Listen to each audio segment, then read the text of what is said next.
Lena Caro was a joke to every man in town, until the day she fired one shot and hit a bottle clean at 60 yards, then turned and said, "That one was for the first man who laughed." Lena Caro wasn't made for Redemption, Arizona. She was a wildflower in a patch of gravel, a gentle song in a chorus of drunken shouts. Her classroom, a small, sun-baked building at the edge of town, was her sanctuary. There, surrounded by eager young faces and the scent of chalk dust, she could almost forget the harsh reality of redemption. Lena taught reading, writing, and arithmetic, but she also tried to instill kindness and respect in her students. Qualities that seemed sorely lacking in the town's adult population. Redemption was a place where cattle barons held sway, their wealth fueling a culture of recklessness and entitlement. The town's deputies, more often than not, were in their pockets, turning a blind eye to the rampant gambling, brawling, and general lawlessness. Lena, with her soft voice and gentle demeanor, was an easy target.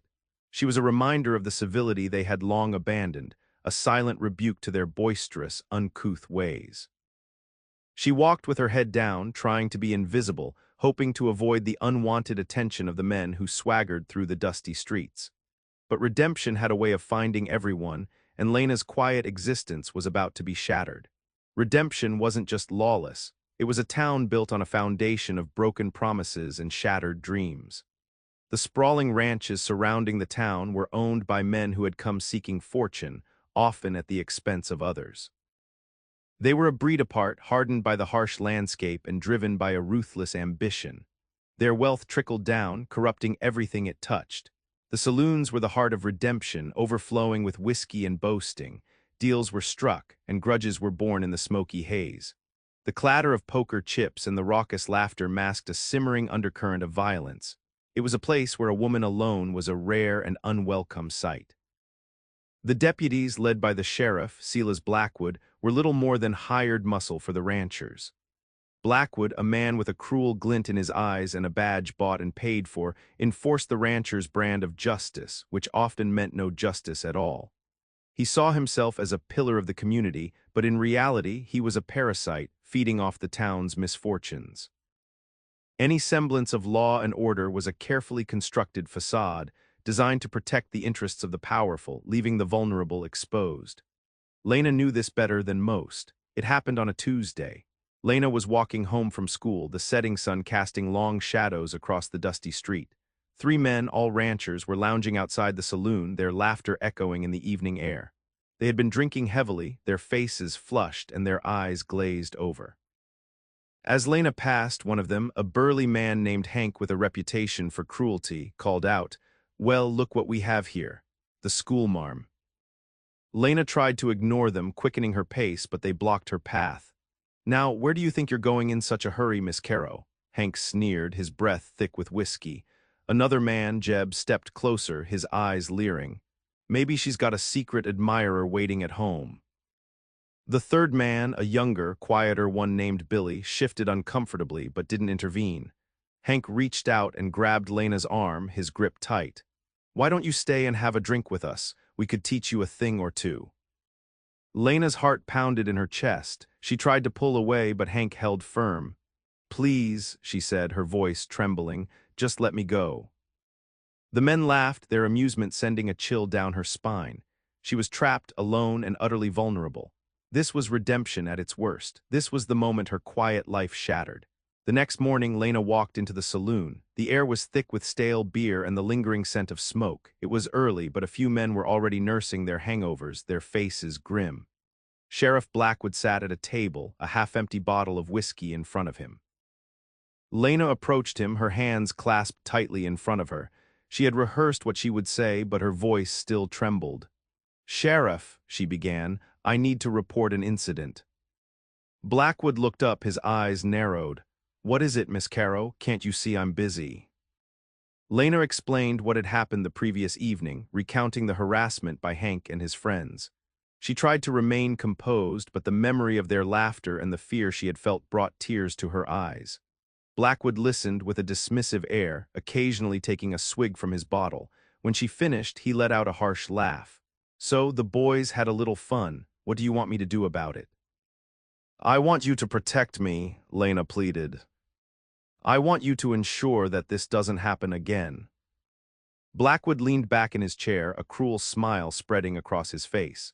Protect you, Miss Caro, this is redemption, you're on your own. He gestured around the saloon. You think I have time to babysit every woman who gets a little attention? Grow up.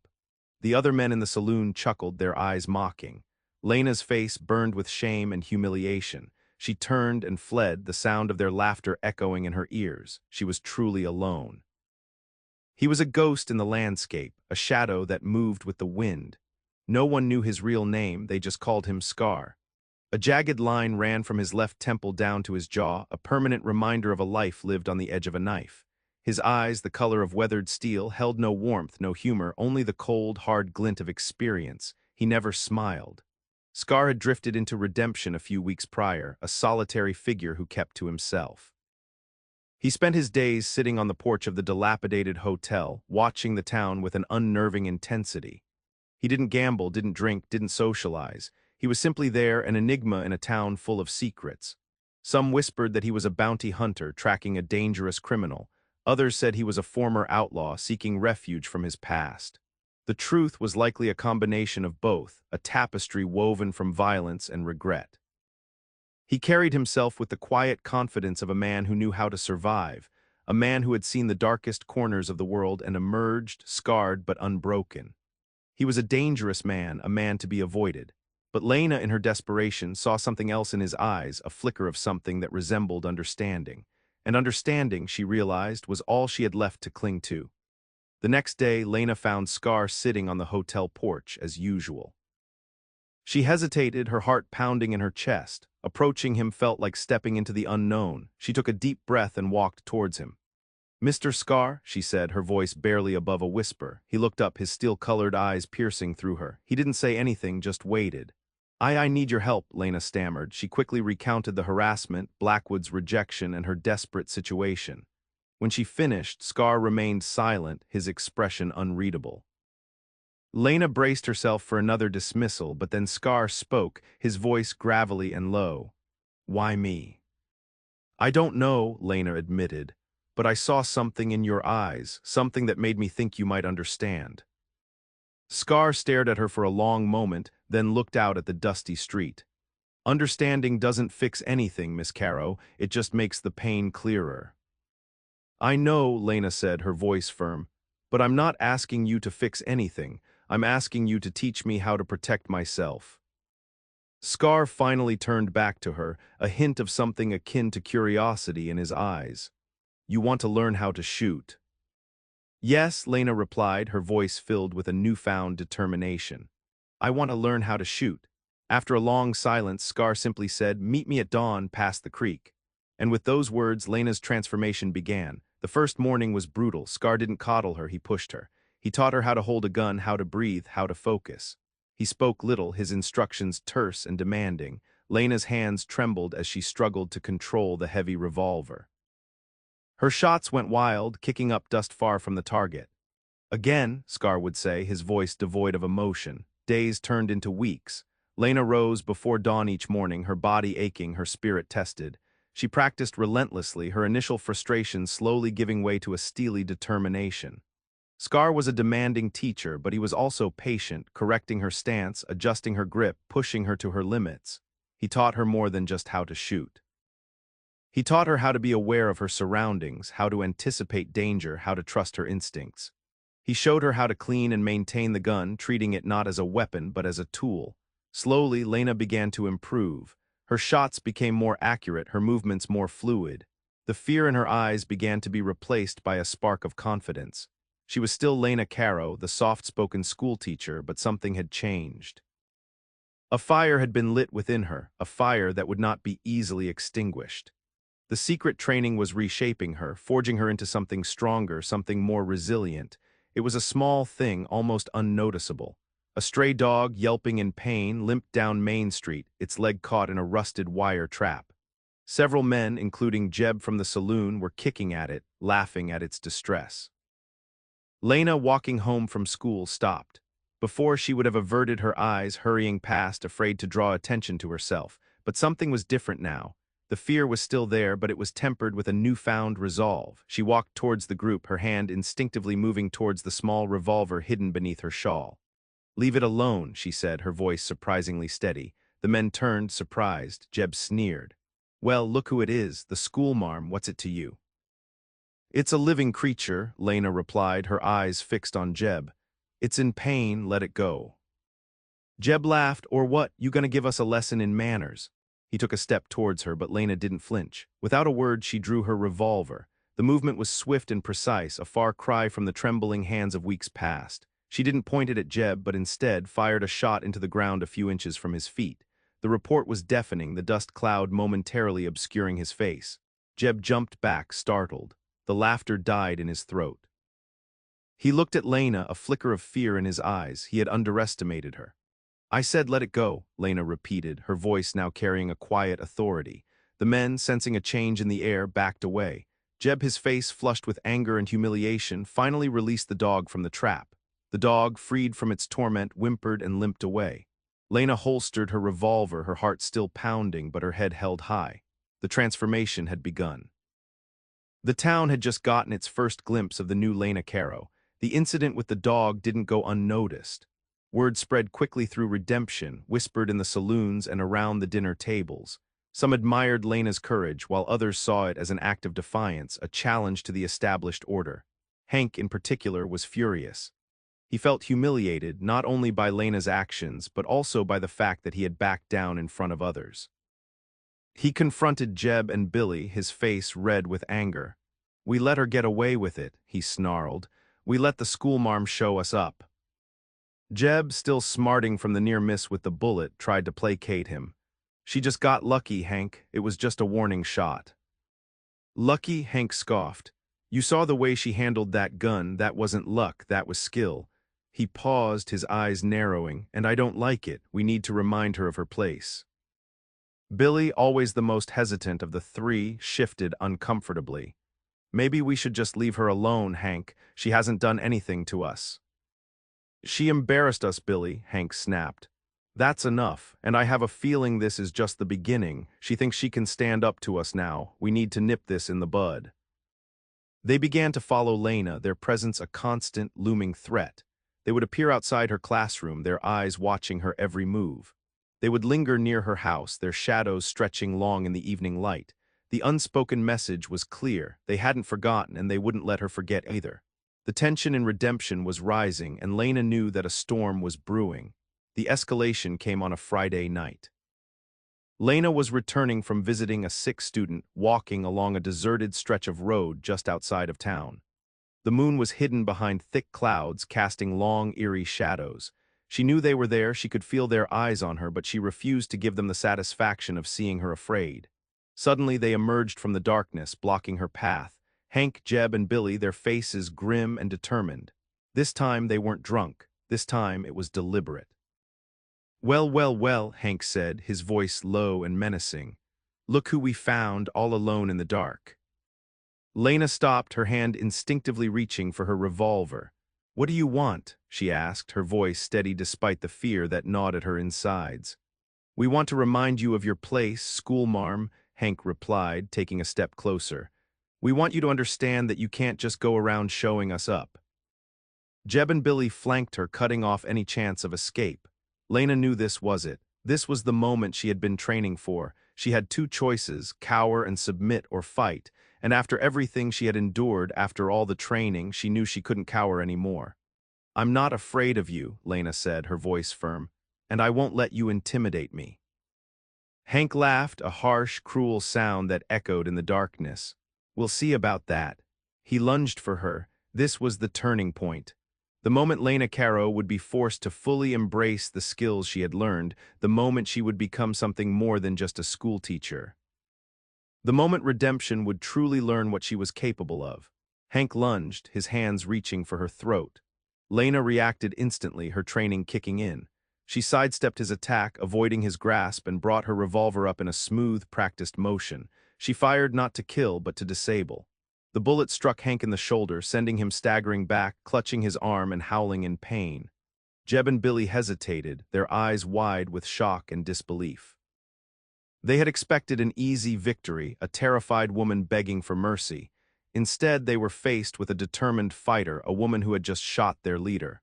Lena didn't give them time to recover. She turned her attention to Jeb, her eyes cold and focused. He raised his hands in surrender.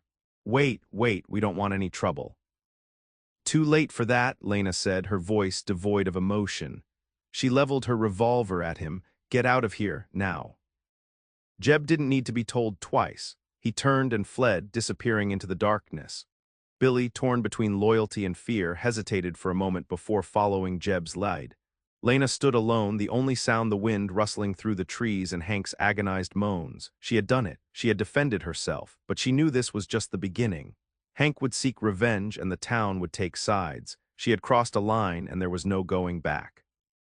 She had become a force to be reckoned with, a woman who would no longer be intimidated.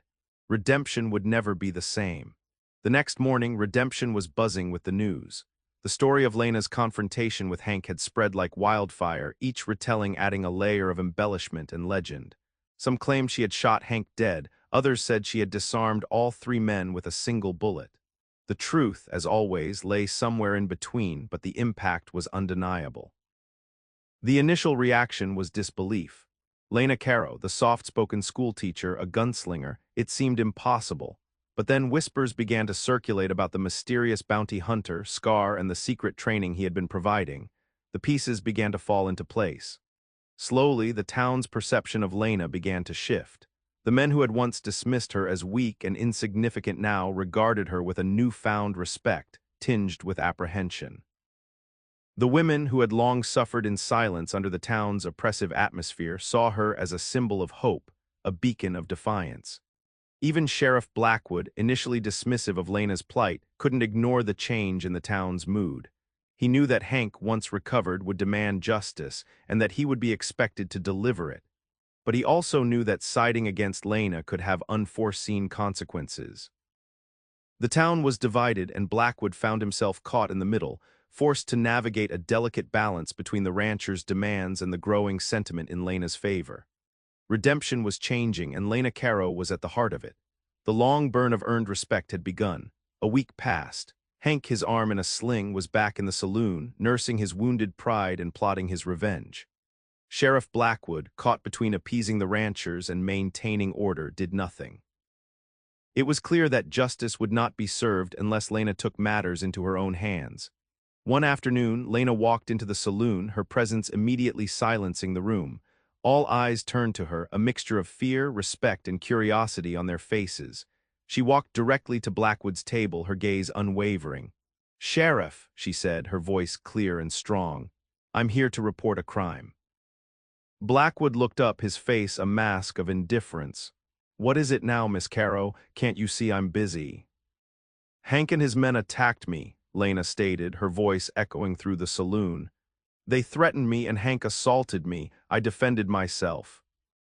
Blackwood sighed. "That's not how Hank tells it. He says you ambushed him." "He's lying," Lena retorted, "and you know it. You've turned a blind eye to his behavior for too long. It's time you did your job and brought him to justice." Blackwood scoffed. "And what makes you think I'll listen to you?" Lena smiled, a cold, hard smile that sent a shiver down Blackwood's spine. "Because," she said, her hand resting on the butt of her revolver, "the town is watching, and they're starting to realize that you're not protecting them, you're protecting the ranchers. I'm giving you a chance to do the right thing. Don't waste it." The saloon remained silent, every eye fixed on Blackwood, waiting to see which way he would turn. Lena had thrown down the gauntlet, challenging the corrupt lawman to a showdown, not just with her, but with the conscience of redemption itself.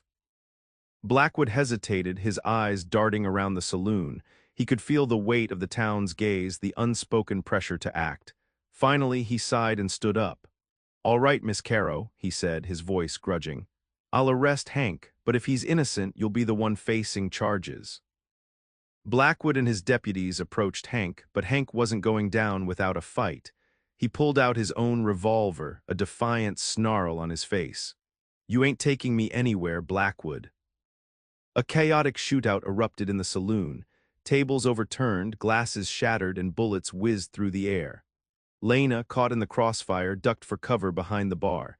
She knew she had to act not just for herself but for the town. She emerged from behind the bar, her revolver drawn, her movements swift and precise. She fired a shot, hitting the chandelier above Hank, sending it crashing down, momentarily distracting him. Blackwood and his deputies seized the opportunity, tackling Hank to the ground and disarming him, but the fight wasn't over. Blackwood, realizing he had just sided against the ranchers, turned on Lena, his face contorted with rage. "You did this," he roared. "You forced my hand." He raised his revolver, aiming it at Lena. This was it, the final showdown, the culmination of everything that had led her to this moment. Lena drew a breath, focusing all her training, all her determination, all her anger into one precise shot. The bullet left her revolver, striking Blackwood square in the chest. He staggered back, his eyes wide with disbelief, before collapsing to the floor. The saloon fell silent, the only sound Lena's ragged breathing. The final antagonist was defeated. Redemption held its breath. The silence stretched on, broken only by the occasional cough or nervous shuffle. Then slowly a murmur began to spread through the saloon.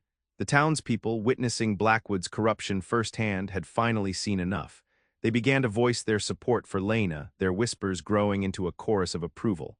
A new sheriff was elected, a fair and honest man who vowed to clean up redemption. Hank, stripped of his power and influence, was eventually brought to justice, his reign of terror finally at an end. Lena, hailed as a hero, became a symbol of hope for the town, a testament to the power of courage and determination. But the experience had changed her. The soft-spoken schoolteacher was gone, replaced by a woman who knew the darkness that lurked in the hearts of men, a woman who was prepared to fight for what was right. The innocence she had once possessed was lost, replaced by a steely resolve and a haunting awareness of the price of justice. She continued to teach, instilling in her students the values of kindness, respect, and courage. But now she also taught them about self-reliance, about the importance of standing up for themselves, about the harsh realities of a world that often turned a blind eye to injustice. She carried the weight of her actions with her, a constant reminder of the violence she had been forced to commit. But she also carried the respect of the town, a respect earned through blood, sweat, and the long, hard journey of transformation. Lena Caro had achieved a measure of justice, but she knew that the fight for a better redemption was far from over. A few days later, Lena found Scar sitting on the hotel porch, the same place she had first approached him. He was watching the town, his steel-colored eyes as unreadable as ever. "You're leaving," Lena said, stating the obvious. Scar nodded, his gaze never leaving the street. "My work here is done." "Thank you," Lena said, her voice sincere. "I don't know what would have happened without you." Scar finally turned to her, a flicker of something that might have been warmth in his eyes. "You didn't need me, Miss Caro. You had the strength all along. I just showed you how to use it." He stood up, adjusted his hat, and turned to leave. Lena watched him go, a sense of gratitude and sadness washing over her. "Mr. Scar," she called out, her voice hesitant. He stopped but didn't turn around. "What's your real name?" Scar paused for a long moment, then said, without turning, "Some things are better left forgotten." And with that, he walked away, disappearing into the vastness of the desert, leaving behind a town forever changed by his presence. Lena watched him until he was gone, then turned back to redemption, a town that was now her responsibility. She knew the road ahead would be long and difficult, but she was ready. She had learned how to fight, how to protect herself, and how to stand up for what was right. And she knew, deep in her heart, that Scar, wherever he was, would be watching, a silent guardian, a reminder that even in the darkest of times, hope could still be found. The legend of Lena Caro had just begun.